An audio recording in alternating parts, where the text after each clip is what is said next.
आत्मा राम की आत्मकथा। स्वामी जपानंद। पानी की तलाश। नदी के किनारे किनारे लगभग 1.5 मील चलने के बाद चढ़ाई शुरू हुई। तेज धूप, भूख की पीड़ा तथा पांवों के दर्द के कारण मुझ में चलने की क्षमता बिल्कुल भी नहीं रह गई थी।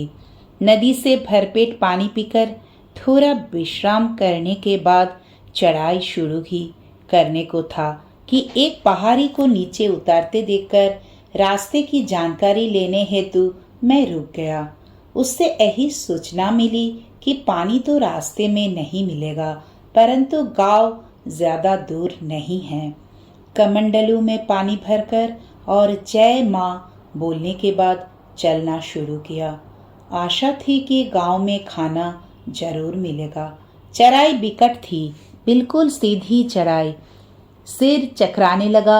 2-4 कदम चढ़ता और लाठी का सहारा लेकर हाँफता। बीच बीच में कहीं 2-4 मिनट बैठना भी पड़ जाता था। दोपहर के 3:30 या 4 बज रहे होंगे। सामने पहाड़ के ऊपर गांव नजर आने लगा। कमंडलू का पानी पीते पीते कब का समाप्त हो चुका था। इस आशा के साथ कि गांव के पास आ पहुंचा हूं कि वहां तो अवश्य ही जल मिलेगा। किसी तरह प्यास रोके बड़े कष्ट पूर्वक ऊपर चढ़ने लगा। पहाड़ के ऊपर अब समतल भूमि पर आ गया था। ठंडी ठंडी हवा से शरीर में थोड़ी स्फूर्ति आ गई थी। जल्दी जल्दी गांव के भीतर गया। हे भगवान! मकान तो वहां करीब 18-20 थे, परंतु सभी बंद थे। कोई भी मनुष्य या जीव जंतु दिखाई नहीं दिया। मैं हताश होकर सिर पर हाथ रखकर वही बैठ पड़ा। प्राण की आशा बहुत पहले ही त्याग चुका था। बड़ी प्यास लगी थी। जीभ सूख कर अंदर की ओर खींच रही थी और पानी का कहीं चिन्ह तक दृष्टिगोचर नहीं हो रहा था। मन में आया, अन्न मत दो माँ, कोई बात नहीं, मृत्यु के लिए भी मैं तैयार हूँ, लेकिन दया करके पानी तो दे दो। पानी मिलने से ही मैं संतुष्ट हो जाऊंगा। ओ कितना कष्ट! देह में अब शक्ति नहीं बची थी। सिर चकरा रहा था और कानों में भों भों की आवाज हो रही थी। खड़े होने की शक्ति जा चुकी थी। एक तरह से कहे तो मैं शराबी के समान झूमते हुए चल रहा था। गांव के बाहर एक विशाल बट वृक्ष था। किसी तरह बड़े कष्ट से वहां पहुंचा और उसके नीचे कंबल बिछाकर अपनी अंतिम सैया पर लेट गया। सोचने लगा, ओम ओम ओम, बस अब मेरी भवलीला समाप्त हुई। ओम ओम ओम, बस अब कुछ नहीं बचा है। मन जपो ओम ओम ओम। माँ तुम धन्य हो, साधना अपूर्ण रह गई। इस शरीर से तुम्हारा दर्शन नहीं हुआ। मेरे जीवन का उद्देश्य कल्पना के राज्य में विलीन हो गया। उसे साकार होने का अवसर तुमने नहीं दिया। धन्य माँ, धन्य। शरणागत के प्रति ऐसा व्यवहार किया, इसे कभी नहीं भूलूंगा। यदि फिर जन्म हो तो भूलकर भी तुम्हारी पूजा नहीं करूंगा, तुम्हें नहीं पुकारूंगा, परंतु यह जन्म, यह देह, मन सब तुम्हारा हो चुका है और मृत्यु मेरे सामने खड़ी है। अपना कर्तव्य इस क्षुद्र बुद्धि द्वारा जैसा समझा वैसा अवश्य निभाया है। इष्ट और माँ के रूप में तुम्हारा जो कर्तव्य है वह तुम जानती हो और गुरु के रूप में भी अपना कर्तव्य तुम जानती हो। मेरे मन में यही संतोष है कि मैं अपना कर्तव्य नहीं भूला और मृत्यु काल में तथा हजारों दुखों के बीच भी मैंने तुम्हें नहीं छोड़ा, तुम्हें नहीं भूला। बस माँ अब तुम्हारा कर्तव्य तुम जानो। ओम ओम ओम। इतने में मानव कंठ की ध्वनि सुनाई देने लगी। ऐसा लगा मानो कुछ लोग बातचीत कर रहे हैं। सोचा पास आने पर जल मांगूंगा और कुछ नहीं तो पानी पीकर ही सुख से मर सकूंगा, परंतु कोई नहीं आया। कान खड़े करके सुनने का प्रयास किया कि आवाज किधर से आ रही है। थोड़े से जल के लिए अंतिम प्रयास किया, शायद वहां पानी हो। आवाज को लक्ष्य बनाकर बड़े कष्ट के साथ लड़खड़ाते हुए दक्षिण की ओर चलना शुरू किया। आवाज क्रमशः स्पष्ट होने लगी। प्राणों में फिर से आशा जाग उठी, पानी अवश्य मिलेगा। एक बड़ी गहरी खाई के सामने जा पहुंचा। लेटकर नीचे की ओर झांक कर देखा, 4-5 लोग बैठे हुए बात कर रहे थे। कोई रोटियां बना रहा था। छोटा सा 2 मंजिला पहाड़ी मकान था। 2-3 बच्चे बच्चियां भी खेल रहे थे। जोरों से चिल्लाकर कहा, पानी। 2-3 बार चिल्लाने और एक वस्त्र लटकाने पर उन लोगों ने मेरी ओर देखा। मैंने मुंह पर अंगुली से स्पर्श करके इशारा किया, पानी। एक जन ने कहा, नीचे।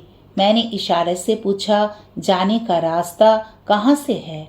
उन लोगों ने मुझे जिधर से रास्ता दिखाया उस ओर मैं गया, परंतु उस पगडंडी से नीचे उतरने की शक्ति मुझ में नहीं बची थी। देखा, मकान के आंगन में खड़े पति पत्नी देख रहे हैं कि मैं उतरा या नहीं। पत्नी ने कुछ कहा। पति दौड़कर मेरी ओर आने लगा।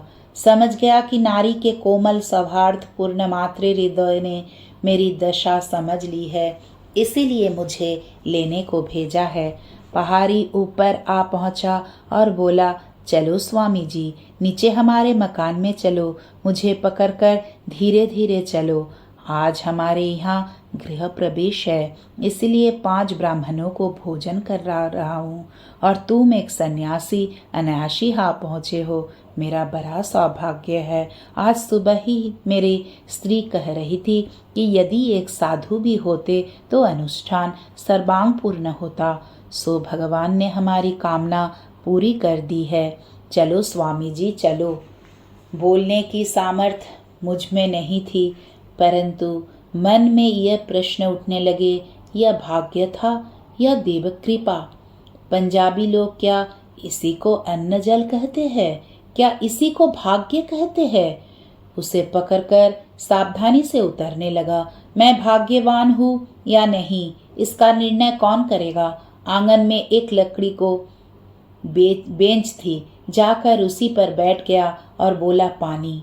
यह स्वामिनी दौड़कर पानी तथा साथ में थोड़ा सा गुड़ भी ले आई और कहा, स्वामी जी, तुम्हें बड़ा कष्ट हो रहा है। लगता है कि आज तुमने कुछ भी नहीं खाया है। ये स्नेह भरे शब्द सुनकर मेरी आंखें नम हो उठी। मुंह फेरकर किसी तरह आंसुओं को रोकने का प्रयास किया। गुड़ के साथ पानी पीकर पिपासा शांत हुई, शरीर स्निग्ध हुआ। गृह स्वामिनी बोली, स्वामी जी, तुम थोड़ा ऊपर जाकर आराम करो, रोटियां बन रही है, तैयार होते ही तुमको बुलाऊंगी। इसी बीच एक बार वह ब्राह्मण लोगों के पास गई थी। मुझे खिला देने का अनुरोध करने लगे। जब उन लोगों ने सिर हिलाकर नहीं कर दिया, इसके बाद उसने अपने मुरझाए हुए मुख के साथ आकर मुझसे वह अनुरोध किया था। मैं ऊपर गया। वहाँ एक चटाई बिछी हुई थी, उसी पर लेट गया। मेरे पाँव के तलवों की हालत देखकर वह कहने लगी, आहा, कितना कष्ट हो रहा है। क्या तुम जूते नहीं पहनते स्वामी जी? मैंने कहा, पहनता तो हूँ, मगर वह फट गए थे। पहाड़ी माँ कहने लगी, हम लोग यहाँ नहीं रहते, हमारे गांव यहाँ से बहुत दूर है। आज शुभ दिन है, इसलिए इस नए मकान में गृह प्रवेश करने आए हैं। यहाँ पानी की बड़ी तंगी है, 1 मील नीचे से लाना पड़ता है, इसीलिए हम यहाँ केवल चौमासे वर्षा ऋतु में ही आते हैं। क्या इसी कारण ऊपर के गांव में कोई नहीं है? पहाड़ी माँ, वह भी चौमासा का गांव है, वहाँ कोई नहीं रहता है। लगता है तुम वहाँ गए थे। और फिर पाँव की ओर देखकर बोली, आहा, पूरे तलवों में फफोले पड़ गए हैं। उंगलियों से दबाकर देखने के बाद तुम चल कैसे रहे हो? अजी, जरा जल्दी से थोड़ा गर्म पानी ले आओ तो। देखो स्वामी जी के पाँव में क्या हुआ है। आहा, तुम्हें कितना कष्ट हो रहा है। पहाड़ी माँ के स्नेहपूर्ण व्यवहार से पूर्ण अपरिचित होकर भी चिर परिचित के समान आचरण से मैं मुक्त हो गया। अब मैं अपनी आंखों के आंसू रोकने में समर्थ नहीं हो सका। 2 बूंद गिर ही पड़े। जल्दी से पोंछ लिया कि कहीं गैत न हो जाए, कहीं दबे हुए दुखों का स्रोत फूट न पड़े। नहीं नहीं, मेरे हृदय के दुख मेरे हृदय में ही रहेंगे, किसी से कहे नहीं जाएंगे। सोचने लगा, माँ आज ये लोग यहाँ क्या मेरे लिए ही आए थे? यह सब क्या तुम्हारी ही रचना है? कितना स्नेह है इस पहाड़ी माँ के अंतर में। इनके अर्धनग्न शरीर को देखकर हम इन्हें जंगली कहते हैं।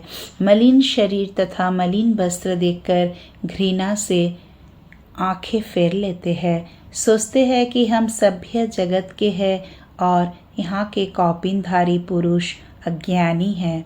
यहाँ की स्त्रियाँ सभ्य जगत के आचार विचार से अपरिचित तथा दरिद्र है। हम तथाकथित सभ्य लोग इनकी दशा देखकर हंसते हैं। अपने गपशप के दौरान इनके अज्ञानपूर्ण जीवन की हंसी उड़ाते हैं। क्या कोई किसी अपरिचित से इतने स्नेहमय और अपनत्वपूर्ण व्यवहार की आशा कर सकता है? तो फिर ये लोग सभ्य है या हम लोग, जो सभ्यता की ध्वजा उड़ाए फिरते हैं और अहंकार से उन्मत्त होकर इन्हें घृणा की दृष्टि से देखते हैं? क्या बाग बगीचे, भवन, वस्त्र, आभूषण, गाड़ी घोड़ा आदि ही सभ्यता के चिन्ह और मापदंड है? या फिर सहृदयता, सरलता, दया, सद्गुण आदि सभ्यता के मापदंड है? माँ, तुमने अपने इस पहाड़ी स्वरूप में मुझे कितनी बड़ी शिक्षा दी। यही शिक्षा पाना तथा यह स्नेहमय दृश्य देखना ही शायद मेरे यहाँ आने और इतना कष्ट उठने का उद्देश्य था। इसी प्रकार सोचता हुआ मैं मन ही मन बारंबार इस पहाड़ी माँ को नमस्कार करता रहा। गरम पानी आया, उसमें थोड़ा नमक मिलाकर वह मेरे पैर धोने लगी और छोटे बच्चों से पंखे से हवा करने को कहा। वह पूछने लगी, स्वामी जी कल किस गांव में भिक्षा ली थी? मैंने बताया, कल भिक्षा नहीं मांगी क्योंकि जंगल में पड़ा था, रास्ता भूल जाने से ही यह हालत हुई। वह बोली, क्या इसीलिए तुम्हें इतना दुर्बल देख रही हूँ? जल्दी से रसोई तैयार हुई या नहीं देखने गई और भी थोड़ा विलंब होगा जानकर नाराज हुई। पति से कहा, स्वामी जी 2 दिन से भूखे हैं, जल्दी भोजन का प्रबंध करो। कमरे के कोने में 2-4 हंडिया थी। दौड़कर वह उन्हीं में देखने लगी कि खाने योग्य कुछ है या नहीं। अपने बच्चों के लिए लाया हुआ बहुत दिनों का पुराना मुरमुरा और पुराने नारियल का आधा भाग मिला। उसी को लाकर बड़े स्नेहपूर्ण स्वर में बोली, खाओ महाराज, थोड़ा सा खाओ, भूख से तुम्हें जरूर बहुत कष्ट हो रहा है, खाओ। यहाँ और कुछ लाई नहीं, केवल वही लाई थी, लेकिन बच्चे रोटियां खा लेंगे और कल तो हम अपने गांव लौट ही रहे हैं, तुम खा लो। मुझ में ना करने की सामर्थ्य न थी। पहाड़ी माँ की वह स्नेहपूर्ण दृष्टि, इतना कोमल अनुरोध, ऐसा अपूर्व भाव मैं जीवन में कभी नहीं भूल सकूंगा। ऐसा और कहीं नहीं देखा। ऐसा पवित्र अतिथि सत्कार करते अन्य किसी को नहीं देखा। इस जीवन में अनेक घरों में अतिथि हुआ हूँ, बहुत दिन भूखा भी रहा हूँ। यह सुनकर बहुतों ने अन्न भी दिया है, परंतु इतना अद्भुत स्नेह मुझे अन्यत्र कहीं भी नहीं मिला।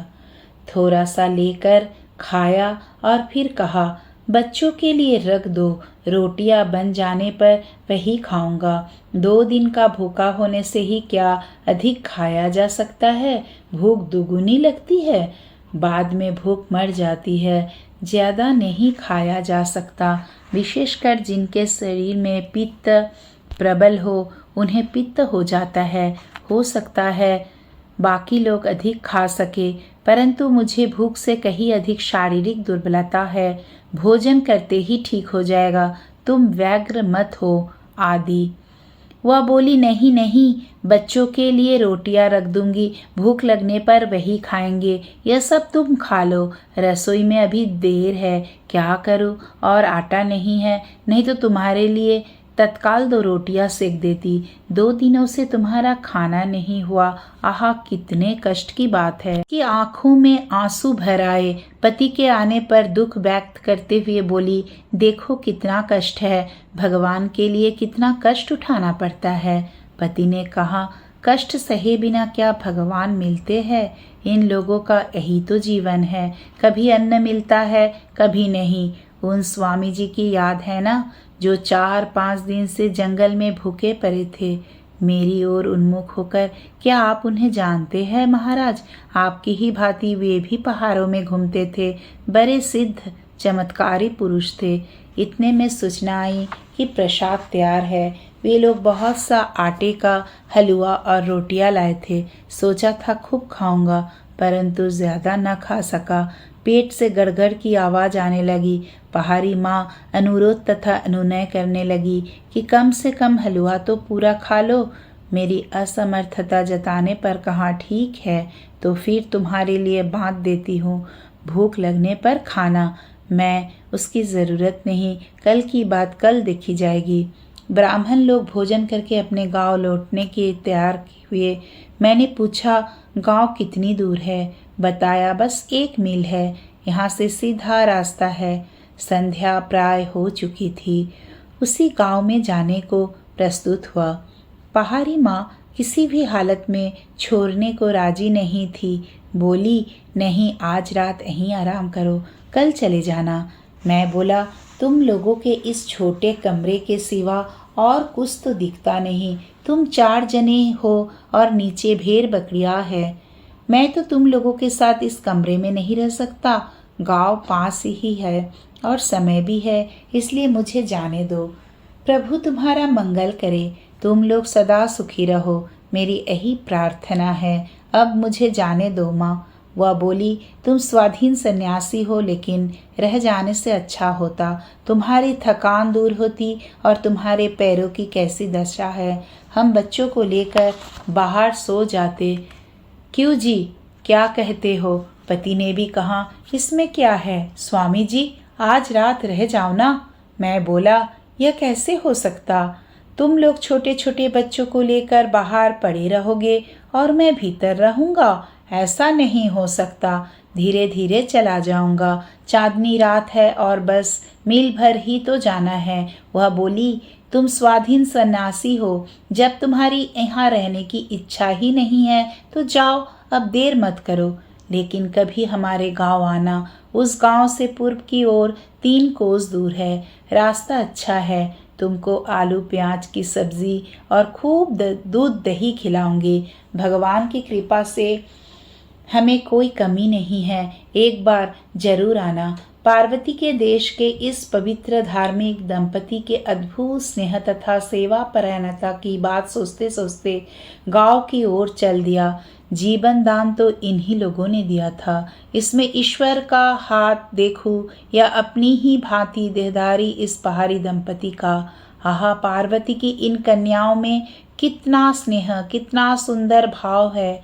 इनका मन इतना पवित्र और सेवा भाव से परिपूर्ण है। इसीलिए क्या साधुगण उत्तराखंड किया करते हैं और इसीलिए क्या उनमें इस अंचल के प्रति इतना आकर्षण होता है। सुना था उत्तराखंड में देवी देवता निवास करते हैं, तो क्या ये ही देवी देवता है? सचमुच ये पार्वती देवी और उनके पति देवता है। लोग प्रत्यक्ष देवी देवताओं को छोड़कर काल्पनिक देवी देवताओं को ढूंढते फिरते हैं। इनका दर्शन करके मेरा जीवन धन्य हुआ। आहा, क्या ही सुंदर भाव है इनका। इस विश्वमय संसार में मनुष्य को यदि कभी अमृत का स्वाद मिलता है तो क्या इस स्नेह, प्रेम और सेवा के भीतर ही नहीं मिलता? मनुष्य के जीवन के प्रति यदि कोई आकर्षण है तो उसका मूल हेतु क्या यही नहीं है? जीव वैज्ञानिक कहेंगे कि यौन आकर्षण ही प्रधान है और बाकी सब उसके बाद में। पशुओं में यह भले ही सच हो, परंतु मनुष्य में यह आकर्षण ठीक वैसा नहीं, बल्कि किंचित परिवर्तित रूप में अभिव्यक्त होता है।